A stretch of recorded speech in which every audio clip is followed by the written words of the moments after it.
Well, an up-and-comer in the Democratic Party, Congresswoman Tulsi Gabbard, using profanity to go after President Trump and his decision to stand by Saudi Arabia despite the murder of journalist Jamal Khashoggi.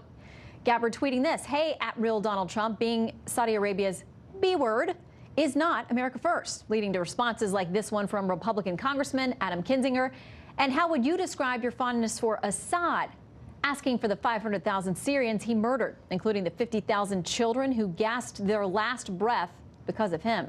Let's bring back tonight's Power Panel to debate. Isaac Wright and Boyd Matheson return. Joining them now, radio host on WMAL in Washington, associate opinion editor at the Washington Times, a very busy man, Larry O'Connor. He made time for us. Good to see all of you again. You bet, Shannon. Good to be back. Shannon. Okay, so Larry, I'm just going to put that out there. I'll let you start us off. Yeah, you know, we've reached this ludicrous time here in Washington, D.C., where you've got the nuance of Tulsi Gabbard using profanity with regard to this really complicated issue. I mean, I'm sorry, I know that people want things to be black and white. It's like, oh, okay, the CIA thinks the Saudi government is responsible for Khashoggi's murder, and he could very well be, and therefore what? We're supposed to cut all ties to this kingdom? We're supposed to force the ouster of their head of state? That worked really well for us in Libya, didn't it?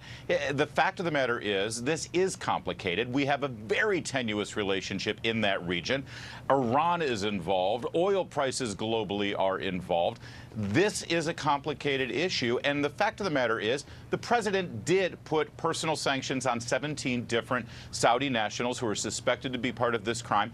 Not dissimilar to what President Obama did with regard to individual Russians who were involved in the illegal annexation of the Crimean Peninsula. I mean, that's the annexation of the Crimean Peninsula compared to the murder of this one person.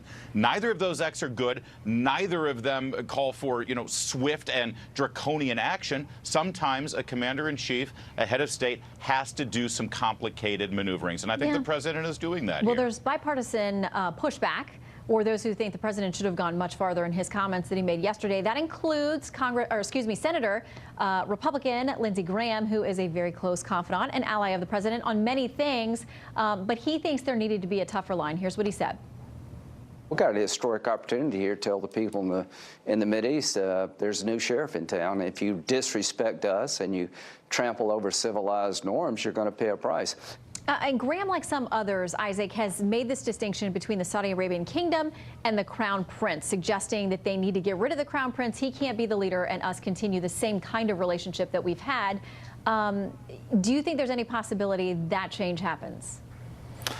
I hope so. I hope that I think Lindsey Graham and some others have introduced some legislation to try to force the administration to levy sanctions against the crown prince. They need to. This was clearly a murder effort that was, by all accounts and sources, was linked back to the crown prince. This is something wrong. Right and wrong should not be complicated by oil prices, and it's shameful that Donald Trump looks at it that it is. All right. One of the things that got him in the most heat yesterday were his comments, both written and verbally, he said, of the crown prince and whether he ordered this. Maybe he did, maybe he didn't, and we may never have enough facts to know. There are those who say the CIA has been much more specific about it than that.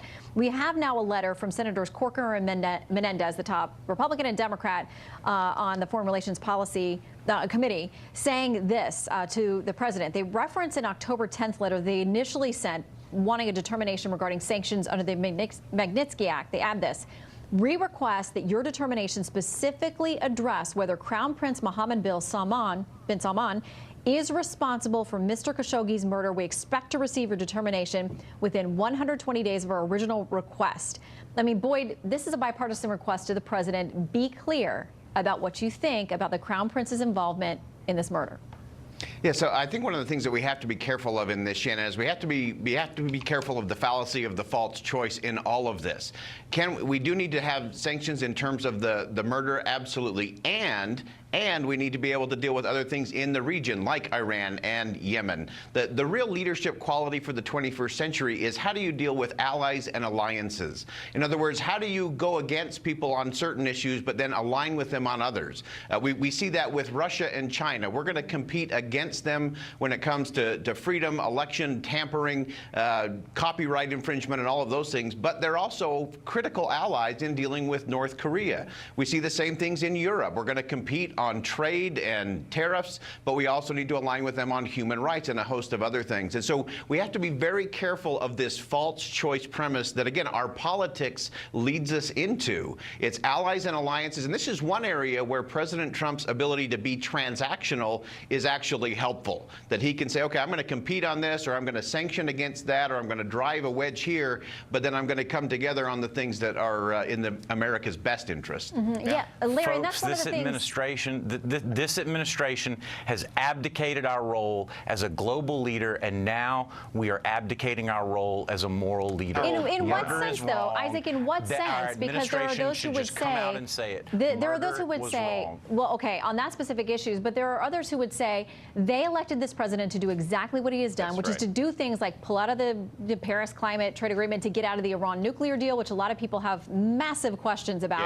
Yeah. You know, the but Paris Larry, Accord, there's We should $135 trillion please, at by all stake means, I'm that so glad that 200 Fox is nations. giving hold on a you our second. own show Hold tonight on, so that hold you on, can because we come can't hear any of you if you're going to do jobs this, and guys. economic research Exactly. for Guys, green energy. gentlemen. We're going to be part of it. We just Gentlemen. said Perhaps we should only speak 135. when We could just kill Shannon asks us mics. to We could just do that. Guys.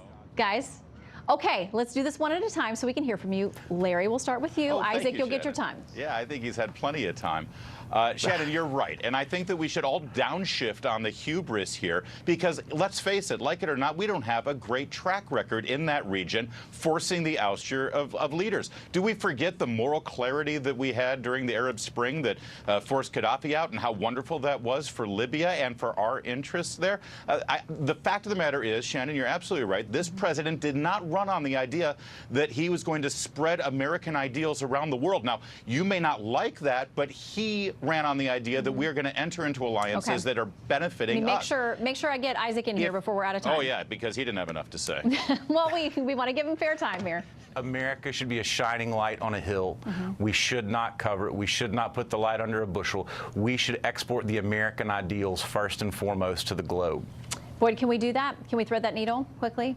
We can thread that needle. We've done it historically, and we need to do it again. And it takes everybody putting aside, again, the fallacy of the false choice is the problem. We can do it because compassion, rule of law, all of those things are American values, and we can thread that needle. All right, we'll have all three of you back, and we will have our own summit and figure it all out.